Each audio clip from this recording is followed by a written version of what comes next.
Live from Santa Barbara, welcome to Compassionate Connection. I'm your hostess, Gigi Amore. The purpose of our show is to share with you how to connect compassionately within ourselves and with others when we choose to gain the knowledge of the language of compassion, the language of peace. Right from the heart, we can connect and we can get our needs met in cooperation with other people in such a peaceful way.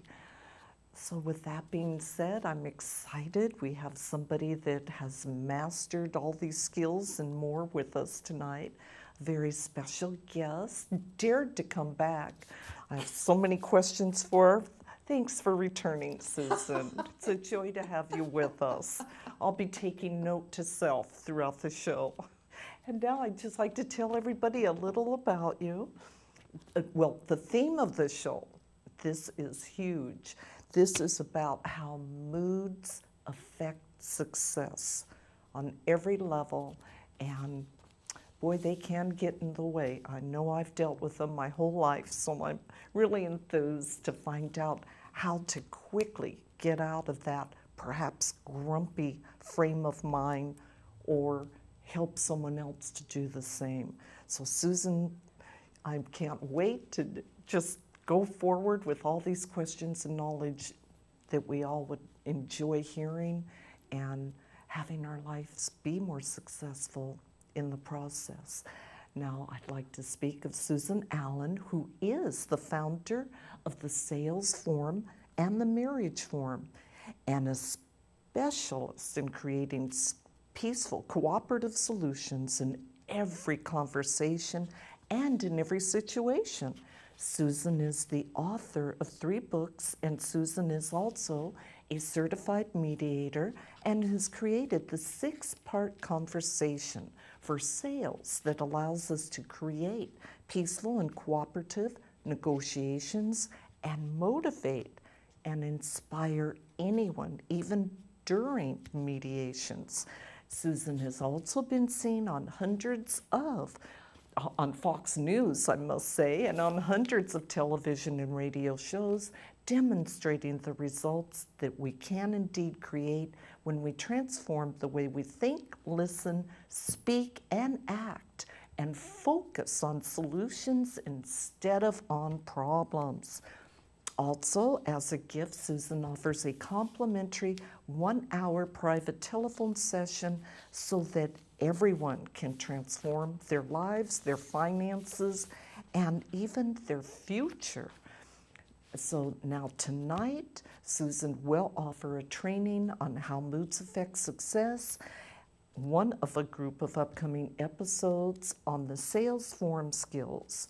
We will also watch another episode in the wonderful series, I just love these, created by Susan's friend called The Mrs. Gary Show. It's another hilarious example of what not to do. So tonight's show demonstrates the huge negative impact in our lives if we don't learn how to control moods, and Susan's training, they allow us to create inner peace and success.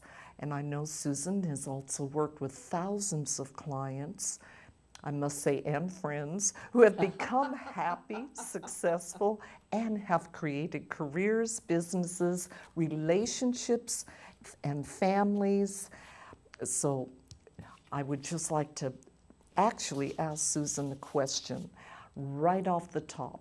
What is the success key for everyone that really deals with moods? And thank you. It's great to be here. And Fred, if you would show this 6-part conversation for sales again, just for a few moments, thank you so much. So this is the answer. If you master this, or maybe I should say when you master this, you'll be able to calm yourself down before you speak.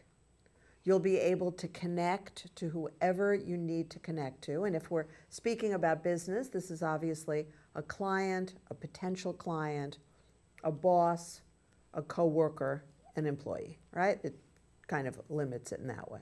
Then you'll be able to calm them down. Then you'll be able to make your pitch. You'll be able to hear whatever considerations they've got. You'll be able to transform their objections, and you will be able to close so many more deals than you have been closing up to now. The results are remarkable when you learn these 6 very simple steps. Thank you, Susan. I'm glad that you simplified that, and it's so clear for us. Yeah. It just requires some practice. I'm sure you do a lot of role playing with people so that they have ease with that. Yes, did it today. Did it today with a new client? Exactly. Get the role play, understand what you've been doing that hasn't been working, learn some new skills that do work, practice the new skills that do work, do that, get the results you want. It's a formula. Absolutely. And it's doable, and it is golden for success. Thank you for explaining that.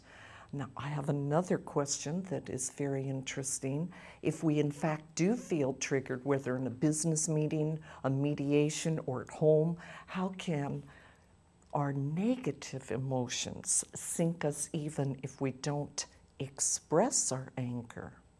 Well, you know, when I was in Africa on a photo safari, you hear a lion roaring at night. And you know that all the animals that would normally be afraid of the lion are going to run.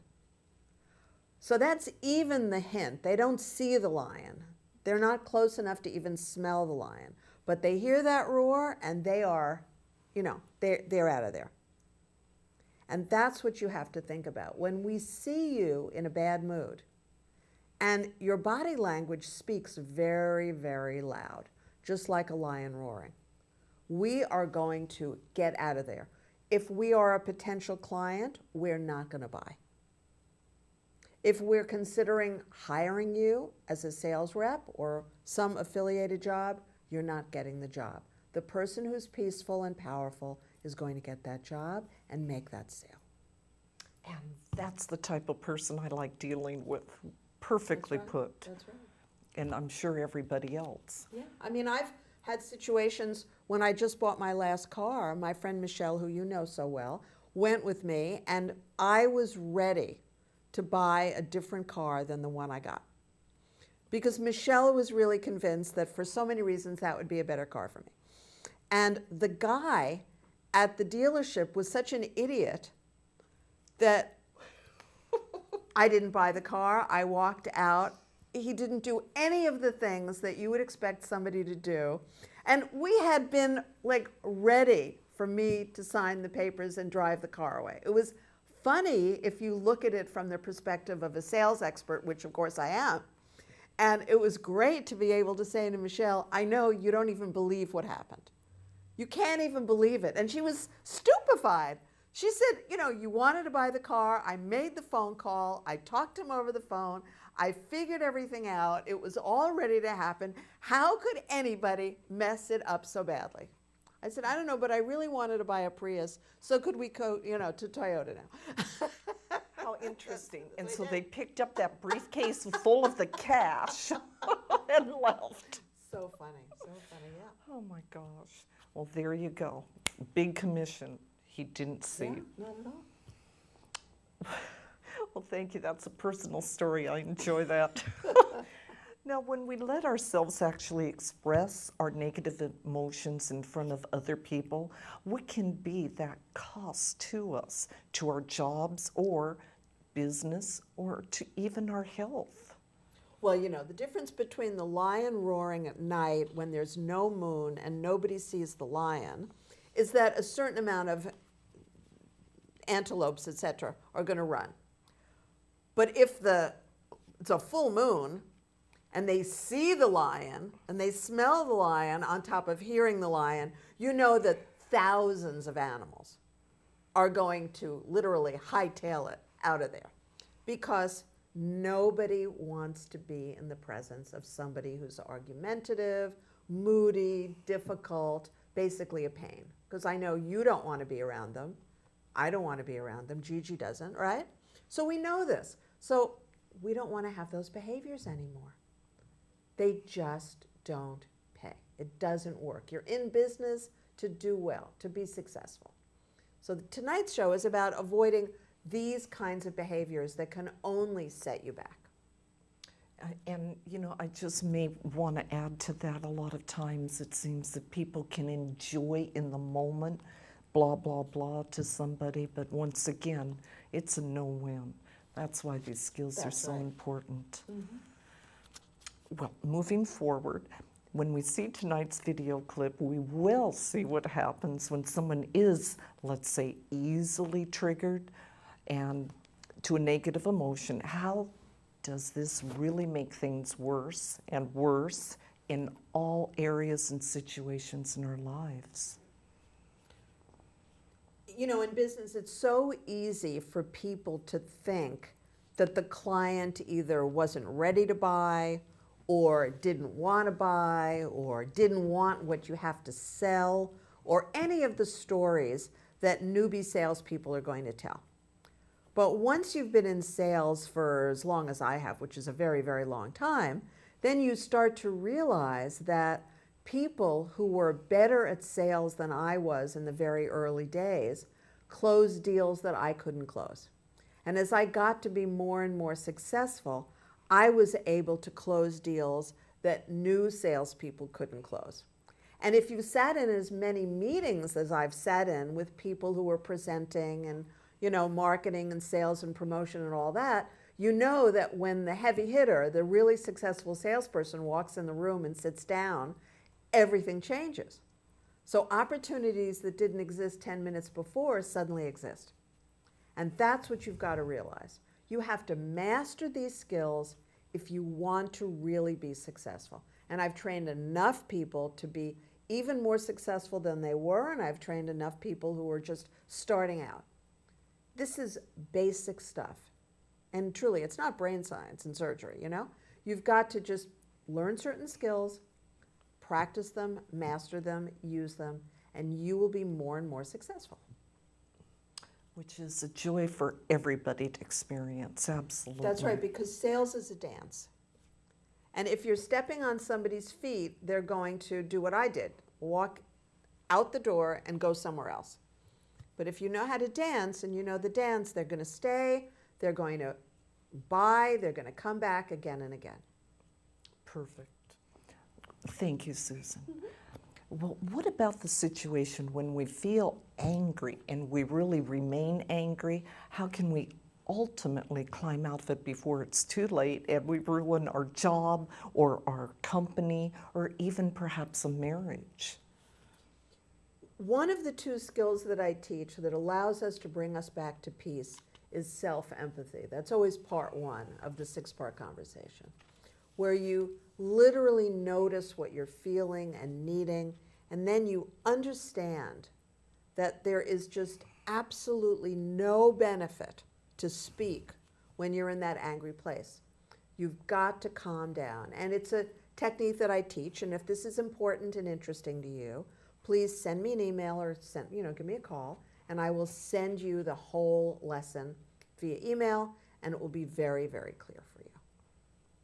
Yes, I can use this information even sometimes dealing with myself, so how practical. Exactly. And that's the key. Being able to calm yourself down and not depend on other people to do it is the secret to life.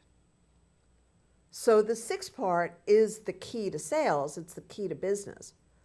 But the key to life is to be able to notice when you're triggered and calm yourself down before you mess up the situation and make it worse. I love this mindfulness at all times. Now, in this cascade of negative emotions, is there a final turning point which, let's say, it's hopeless to prevent a disaster?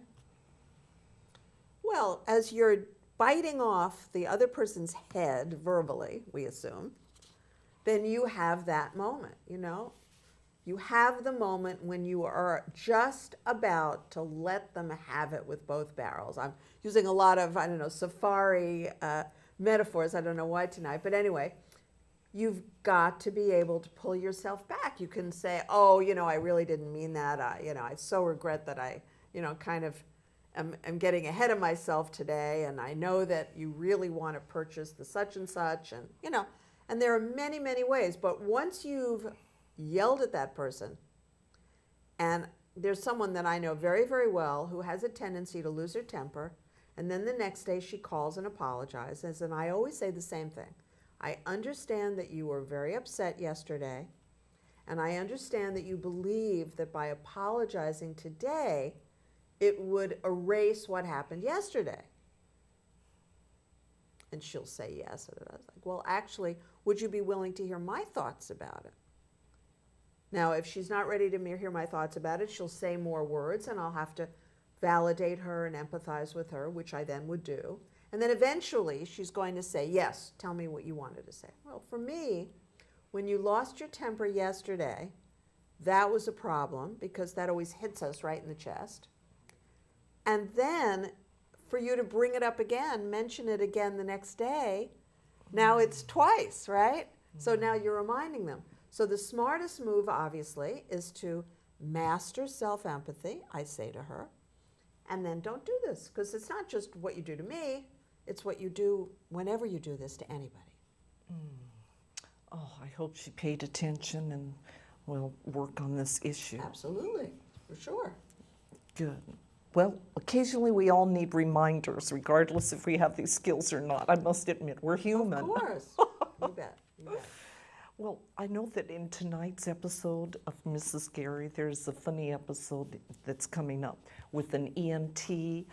What is the connection between moods and our health? Well, if you want to live a long, healthy life, you are absolutely going to eliminate moodiness. You're going to disconnect yourself from this, what I call emotional roller coaster. You're going to wait till you're calm. You're going to jump off the roller coaster, and you are never going to return. Because what we do to our adrenals, and I've studied this for years, and you don't have to be someone with post-traumatic stress disorder to understand how dangerous it is to rev yourself up and get really angry and get furious and blame others and, grieve and cry and all of this. It is absolutely exhausting for your body. You cannot afford to do it much. Absolutely. I know in my life I've had poor pity me pity stories, and it's actually worse than a hangover. Your eyes are swollen. What the heck? It's really true. So, at least for yourself. Now, let's say that we're in a meeting, somebody's in a meeting, and someone, let's say, becomes angry, and then the person does too, I do too, for example. What am I doing to my own health in that situation? Yeah, so just being in the presence of someone who's angry, and you really are going to get this message loud and clear in the clip we're going to show. Just being in the presence of somebody who's angry.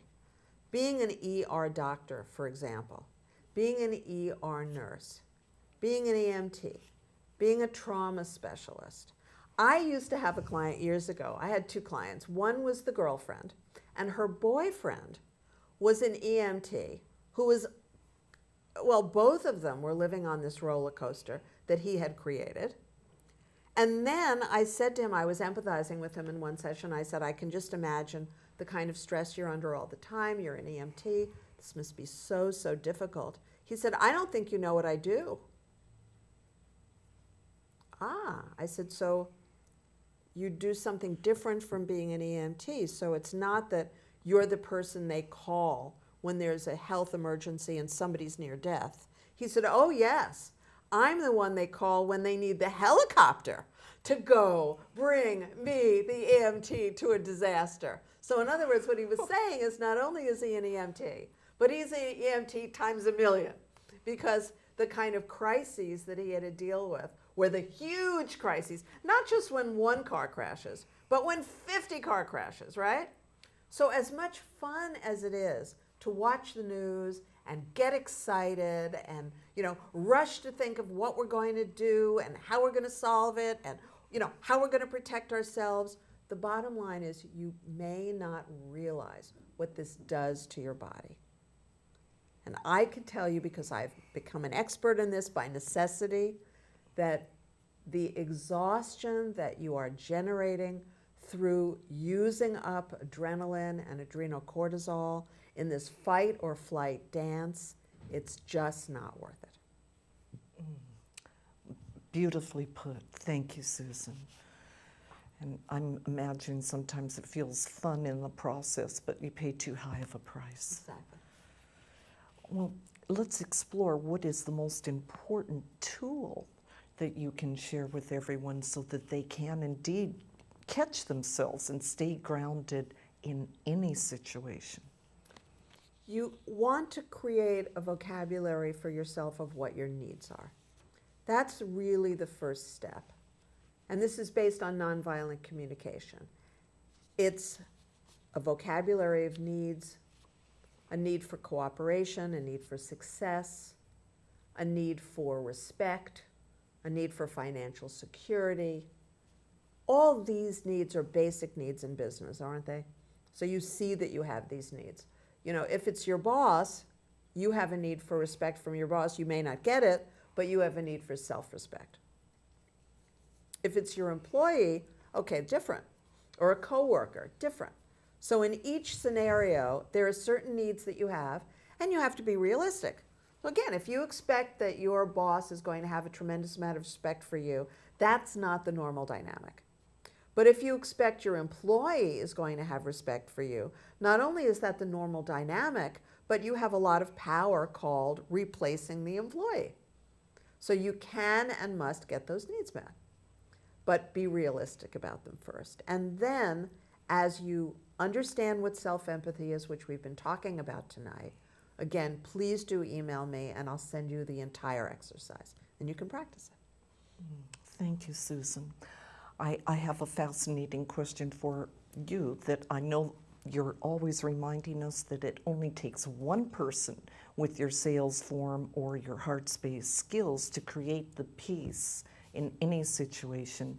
And it's tempting to let others create the peace for us sometimes because some people may think it will be hard to learn how to do this.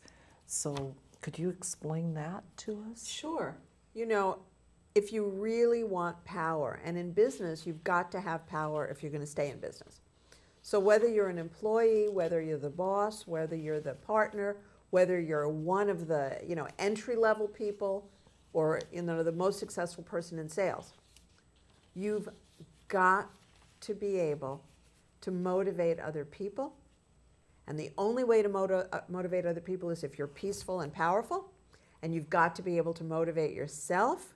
So in other words, if you're the head of sales or you're the beginning account exec who's, been there for a week, you still have to show up at work on Monday and you've got to start making those 50 calls or so.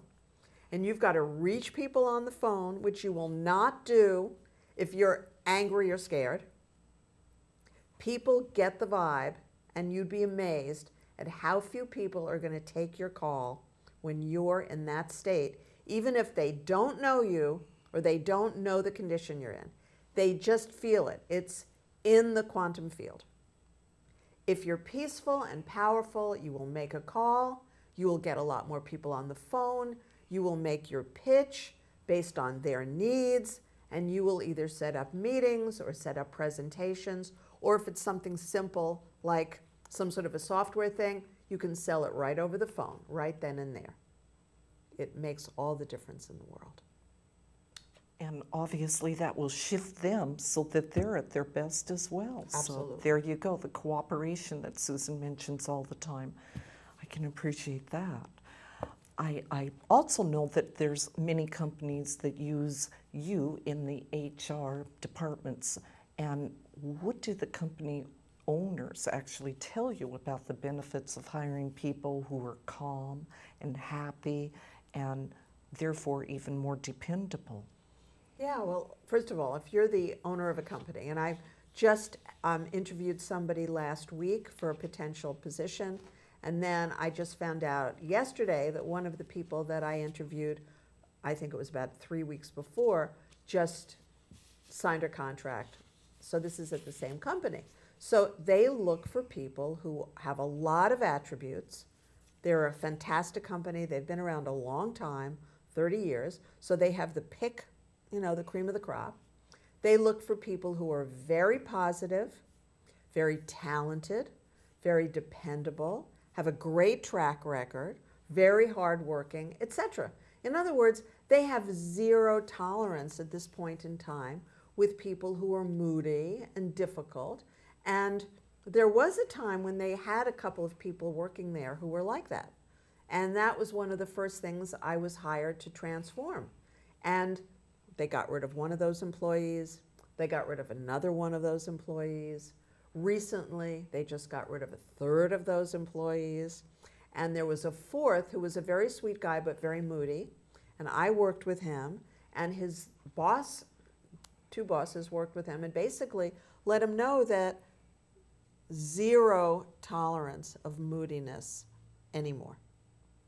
If you're going to be moody, you can be moody elsewhere. You can't be moody here. And I was 100% supportive of that, because this is a company and they have every right to have the very best employees. And the one that they just hired is fabulous. The one they're considering negotiating, they must be negotiating with her already. She seems fabulous. And I'm already working with one that they hired like 6 months ago. So these are great people. They have the pick of jobs, because anybody and everybody wants them. And that's why I'm saying you want to behave that way too. Oh, what a pleasure that would be if everybody can just learn these skills and go forward with those values. Thank you, Susan. I know that also you've worked with thousands of clients who have become happy, successful, and created careers, businesses, relationships, families. What is the most serious cost of those people that live that roller coaster life that you refer to?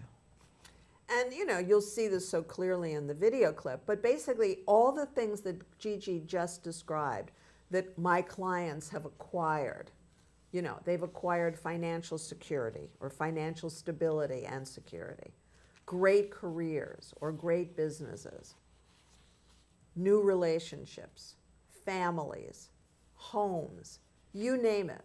All of that starts to fall apart. All of that falls away. So, you know, your wife or your husband may stay for a while, or even your boss may keep you around for a while, but one or the other, your relationship or your career, is going to fall apart very, very quickly. Because, you know, nowadays, nobody has patience with anger, and it's not even legal anymore. You know, you've seen what's been on the news about domestic violence. And obviously, there's zero tolerance for a temper at any office. So, you know, can't do it. I appreciate that. So save your energy, don't get triggered, learn some skills, and enjoy life more. That's the philosophy here. Well, I know that, like for many of us, we tend to feel sorry for people, and let's say we may hire them or date them or marry them. How do you advise people to remember to avoid? You have to care more about yourself and your business, yourself and your health, than you do about a stranger, don't you? So if you care about yourself, if you care about your business, if you care about your health, you cannot risk them by having somebody around who is going to live on a roller coaster, drag you on a roller coaster, and literally destroy your well-being, your state of peace, and truly your life and your business. It will not work, and as I've said in previous shows, if you think you can help them, you cannot help a drowning man by jumping in the water with him. You just cannot. So go find a lifeguard, send the lifeguard. Even lifeguards use boats, you know, now. They don't jump into the water without a boat. So be very cautious. Great advice. Thank you, Susan. Now, I wonder if you'd be willing to set up this video for us with your friend. Yes. And so we can just see more about this fabulous learning lesson and video series. Fantastic. So this is the second time we're seeing an episode of Mrs. Gary. My dear friend, Mary Beth Pape, is Mrs. Gary. In this episode, you're going to see a very famous boxer, Ray Boom Boom Mancini, and it is really hilarious. I've seen it, and I saw it again as we were waiting for Fred to get it ready for the show tonight, and I was laughing out loud, and so is Gigi. So please enjoy this. We were very rich. I was very happy. Then my husband became a knife sharpener. A knife sharpener! Now he's happy and I'm Mrs. Gary. Gary! Of course it's safe. What's not to be safe? You worry too much. How hard could it be? I've watched them for years. I'm saving money. I keep on being the beautiful redhead you marry.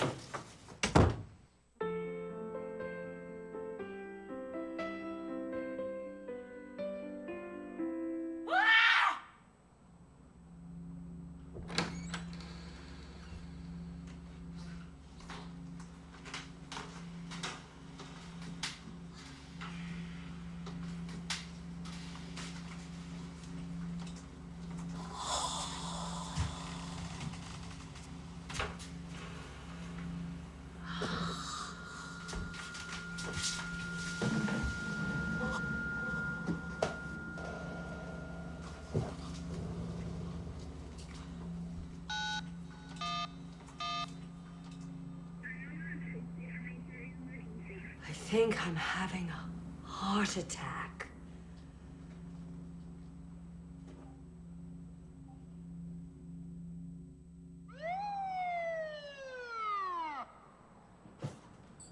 Hi, I'm Ray, and I'm here to help you. Now just be calm. Just be calm. Now, what's going on with you? I've had a terrible shock. And I can't breathe. Something has happened, and it's killing me. Uh-huh. I'm a blonde. Yeah, I can see that. Now, your vitals are all good, so we can rule out a heart attack. I don't know, maybe we should just get you to a hospital and see what's going on. I know what's going on. I bleached my hair blonde instead of ravishing redhead 11R. That's it? You called 911 because of that? Because you made a hair mistake? That's the reason you dialed 911? I was an amazing redhead. And I couldn't breathe. That's it. That's it. 25 years I've been doing this job. You know how many stupid calls I get? You know how many people I could be out there helping who need my help? How many people that could have been saved? Others could have been. I can't breathe. I can't breathe. Oh, sit down, relax. Can I get you a glass of water? I'll get you a glass of. Oh God, I can't get you anything. Oh my God. Ray! Ray! Get up! Get up! God, what am I gonna do? How can I call 911? You are 911! Oh, God! I'm fine. All good. You know how many years I've been wanting to do that? What? Have a heart attack? Pretend to have a heart attack? No, teach someone a lesson, okay? You gotta think before you dial. You gotta think before you react. Okay. Maybe I shouldn't have called 911, but it was a terrible shock. I'm sorry. So you got the wrong hair color. So what? It looks great on you. Does it look like I'm a natural blonde? Yeah. Really? I'm gonna go get my glasses so I can see better. Hey, honey, how come there's an ambulance out front? Hey, Gary. Oh, hey, Ray. Hey, everything's fine here. Nothing to worry about. Oh. Hey, when are you gonna come by the firehouse and do our knives again?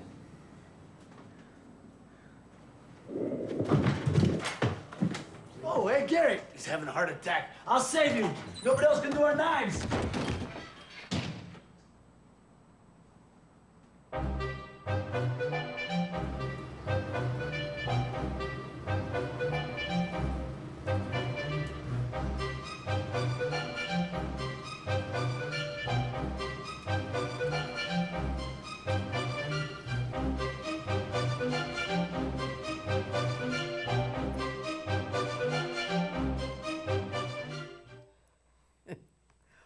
Gigi and I really hope that you enjoy Mary Beth Pape and Ray Mancini as much as we do. But the bottom line is, can you see what happens when you live on an emotional roller coaster and the toll it can take? In this case, not only on yourself, but on other people, because people are affected. We're all in the same quantum field. We're all affected by each other. I also would like to say, I know people like this. The drama, of course. Okay, good lesson. Who doesn't? Well put. We don't see them, but we know them, right? So avoid.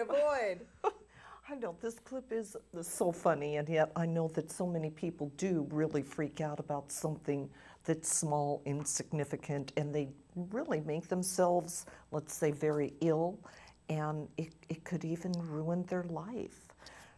Well, you know, there's a great expression, you know, don't sweat the small stuff.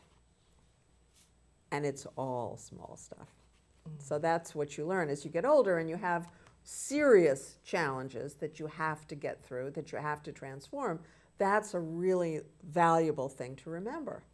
You learn from people who are very calm and who are survivors, because people who are survivors don't go through that, because you can't live very long if you do that all the time.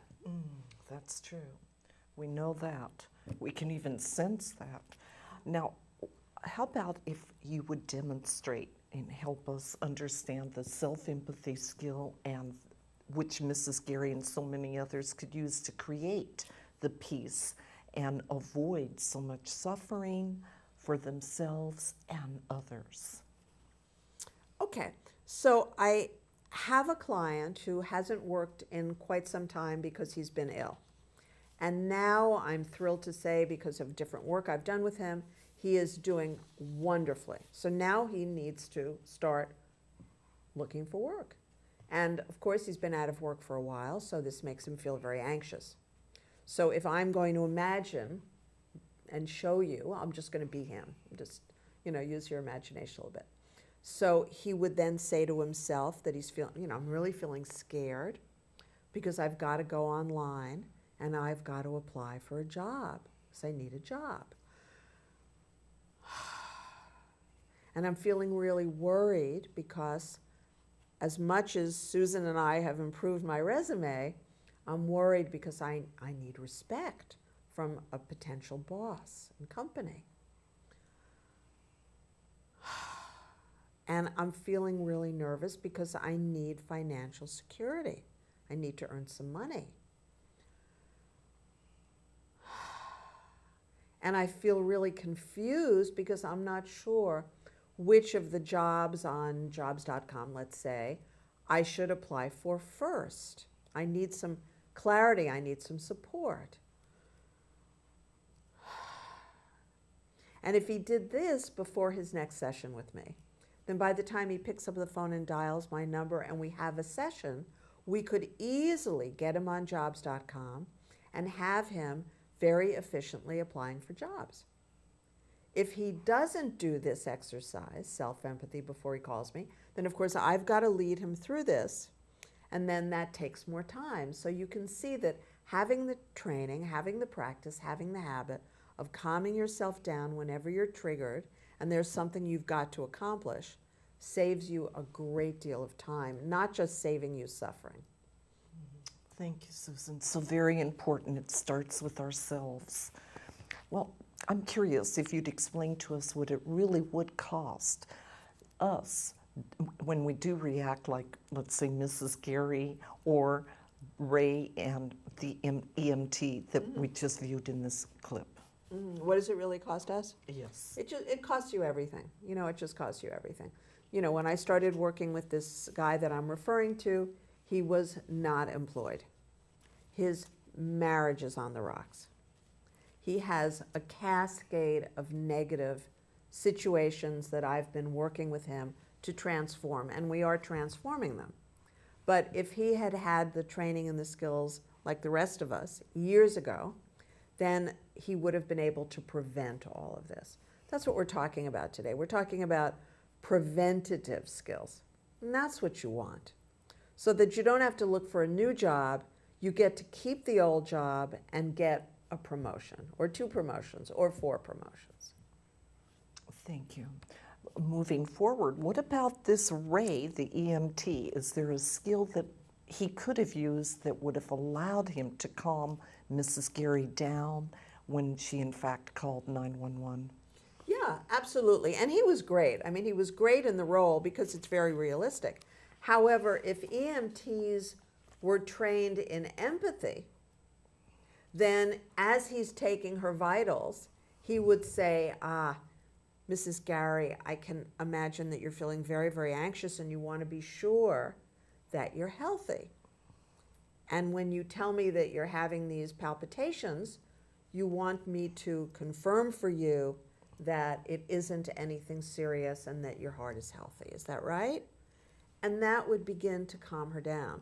Then when he was so furious at her behavior, you know, that she called 911 just because she used the wrong hair color box, then of course if he were a master of self-empathy, he would never have gone through that whole drama with pretending to have a heart attack himself. Perfectly put. Yeah, that was a little crazy. Now, I'm curious, now can we do a role play that shows everyone that empathy skills that really create peace when someone is freaking out in real life? Please. So Okay. why don't you pretend that you're employed and you have a problem with your boss and you're telling it to me, your friend. Because it's different. If you're talking to me, your friend, it's different from talking to the boss. But it's the first step is to learn how to calm yourself down before you would ever go anywhere near your boss. Okay? So that's what we're dealing with here. And so here I'm expressing to a friend, not calm at all. I'm freaked out, Susan. I can't believe it. This boss of mine is just treating me like I'm some kind of an idiot, and he can just make me work late. He has me do things overtime for the office. I don't understand why he's always picking on me or always demanding things of me. He doesn't pay me enough. It just goes on and on. But no, in this role play, she has to come up for air first. So you have to come up for air and give the other person a chance to jump in. So we'll first handle the fact that she's expressed that her boss, well, you'll hear what I say. Wow, I can really hear how furious you are because you expect to be treated with respect. And you just feel so shocked because when you took this job, you had an understanding, I remember, that the hours were from 10 to 6 and you want to be able to leave at 6. Is that right? Yes, that's huge for me, yes. Okay. And then when you're telling me that he's speaking to you in a tone of voice that you don't enjoy and you're just not having the results that you counted on, it sounds like you feel really confused about whether this is the position that you want to stay in, right? Exactly. He just doesn't understand. And when you say that he doesn't understand, I'm guessing what you mean is he has his needs as a boss, which are different from your needs as the employee, and it just really feels worrisome to you. You're not sure how to talk to him about it, right? Yes, and so once again, thank you for helping me to stay with the facts, Susan. I feel calmer about the situation now. Beautiful. And then, you know, my job is to make sure that she doesn't go off and ruin her job, right? That's the job of a friend with these skills. But I've calmed her down. That doesn't mean she's ready to speak to him, email him, text him at all. She's nowhere near ready. That's a whole other process in which I would clarify for her exactly what the job description is. If they have a letter agreement or a contract, you know, as her business coach, I would ask to see that first. And then we'd craft a motivating and inspiring conversation that she would have most effectively in person. And only after she's calmed down would she be capable of sitting with me and thinking about writing such a conversation. Because this is a system, the sales form is a system. You want absolutely perfect verbiage. if you're going to get the absolutely perfect results. Thank you, Susan. And that sure cleared up my story quickly, didn't it? I appreciate that. You know, I noticed that even when I'm playing an angry person, even in a role play, I really feel it in my body, and I know I'm acting. Could you explain to us why this is possible? It's just amazing to me. The brain makes no distinction between the past, present, and future at all. Now, if you are suffering from some sort of addictive behavior, this is a key for you. You must understand this in order to have a life of health and peace. If we're talking about the addiction to anger, which is an addiction that underlies a lot of other addictions, as does the addiction to fear or the addiction to grief, the three of them, those negative emotions, underlie alcoholism, drug addiction, sex addiction, gambling addiction, food addiction, you name it. So this is the real key. And even, you know, we're talking about the sales forum today, we're talking about work environments. You know how much this is a prevalent crisis in America and other countries when it comes to employees. So if you're the boss, if you're the owner of a company, if you're a senior vice president or even top management, you need to understand this is the key. It's an addiction. And you cannot let somebody behave this way for 1,000 reasons. It will destroy the company. So it will destroy their health, it will ruin their productivity. And I can tell you as a mediator that the hours and days of work that are lost by people who go through divorce every single year is billions of hours. And companies lose tens of billions of dollars. So you don't want a roller coaster person anywhere near your company. Or I may add, in your personal life, hopefully not. That's right. That's right. Remind myself of this. Yes. So everything that triggers us to feel this anger, it can't be avoided, that comes up. How do we really manage to feel angry and yet refuse to give in to it? And now it's also illegal to express much anger in the office or even at home. You know, that's why you must master self-empathy. You know, if you're that person sitting behind a big desk, you have to be sure that you are never going to say anything you're going to regret. You're never going to say or do anything that's going to cause an employee to haul you into court, right? You can't afford it. Even if you have insurance against these things, you don't have the time for it. So you have to master self-empathy. And I am really inviting you, you know, call or email me, ask for the self-empathy exercise, ask for the whole 6-part conversation for sales, learn it, master it, and you will never have any kind of a problem with an employee or a client that will be serious. Never, ever for the rest of your career. Wonderful. That's exactly what we want. I'm curious, is there a connection between how peaceful the company owner is and how profitable the company will be? And what about relationships? Yes. The more focused you are, the more consistent your behavior is, the faster the momentum is that you build your company. If you know anything about sales, then you know that momentum is what sales are all about. It's a pipeline. So you've got to make sure you start new clients after prospecting for them. Then you are doing whatever you're doing to pitch them. You're positioning them in such a way that you're going to be able to get them to order from you, whatever it might be, whatever your product or service is. You're going to close them. While you're doing this, you're prospecting for new people. You're opening new clientele. And if you don't have that ability to just show up in the morning, raring to go, work all day in a peaceful and productive way, if you don't, you know what happens is it stops the pipeline. And it's no different than having a plumbing crisis at home where there's no water coming out of the faucet, and you're not going to get anywhere. You know, you can't wash your dishes, you can't shower, you can't do anything if there's no water. Got a real problem. And that's the same thing with the pipeline of sales. You've got to stay calm to develop momentum. Now, I'd like to explore even, let's say, the people who do believe that moodiness is their nature. When you train them, their moodiness disappears. Then what do they have to say?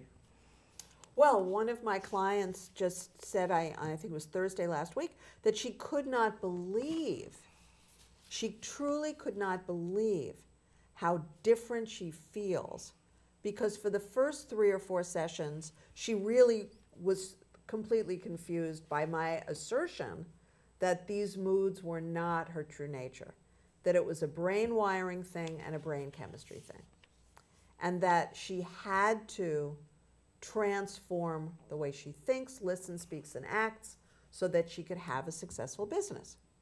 And so the first couple of sessions were all about, well, that doesn't make sense, and I don't think that's me, and I can't do it, and how would I do it, and all that. But by last week, she absolutely got it. She's used a lot of self-discipline, and she's seen the different results she gets in every area of her life, in her business and also in her marriage. So it's thrilling. That's wonderful. I'm curious about this, though. There are so many people who are really moody, and they really believe that this is who they really are. Is that actually true? Well, you know, everything is brain wiring and brain chemistry. So, you know, one day you work on your brain wiring and you become more practical, more logical, and you plan better. Well, the next day you're different. So you can't say that you're not yourself. It's you, but it's an evolved you. It's all about personal transformation. It's all about evolution. The same thing is true if you start to take supplements. You're going to be less nervous, less angry, less tense. Well, it's still you, but again, it's an evolved you. It's an improved you. We could even say an enlightened you. I like that. And so there we have a more wonderful life in the success that was our intent to share with people on all levels. Yeah. I appreciate all the information you brought forth, Susan, as well this evening. My questions are complete for the night. But I'd just like to say that tonight was one of our group of episodes that we will be doing. And these are the sales forum skills, and we look forward to, let's say, you enjoying greater skills, increasing your business, and if you're employed, getting that promotion, moving forward with the success that we all indeed would love to have in our lives. So now I'd like to reflect on what Susan has going on.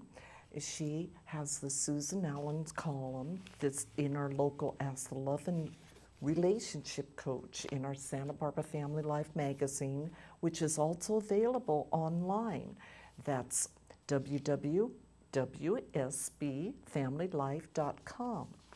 And to contact Susan, for that free, wonderful gift of 1 hour, you can give her a call at 805-695-8405. And also, Susan's email is susan@susanallan.org. And her YouTube is youtube.com/user/SusanAllan2001. Now, here, our show, I would just like to reflect that we're always live, yes, on Tuesday nights from 8 till 9, and throughout the week, various times are listed as well. You can check them out, and we're in our 9th year, going strong, and I just appreciate hearing from all of you that enjoy so many of our wonderful guests, and I also would just like to say, please tell your family, friends, and people that you'd love to have transform their lives as well to tune in. So if you do indeed have any questions, challenges, concerns on any level, you can give me an email. I appreciate receiving all of these, ggmore@cox.net, or even a phone call, 805-698-8233. You can also check us out and many of your favorite guests as well on our website, compassionateconnection.tv. And next week, our guest will be holistic doctor Robert Mathis. He has a lot of healthy things to share with us as well. And I'd like to say a special thank you to one of our sponsors, Debbie, over at Salon, Debbie Salon D. She is just very emotional supportive, and I appreciate her fluffing me up to make me presentable for our viewers. And right here in our studio, special thank you to Matt, Mark, so many others that have contributed to the success of our show over the years. And right here, our personal TV team, our director Fred Winter, we love, and Tyler Geck, who does all the details for us. We couldn't be without him. And for our viewing audience, I'm just wishing you all permanent, continuous, countless, and inescapable moments of compassionate connections.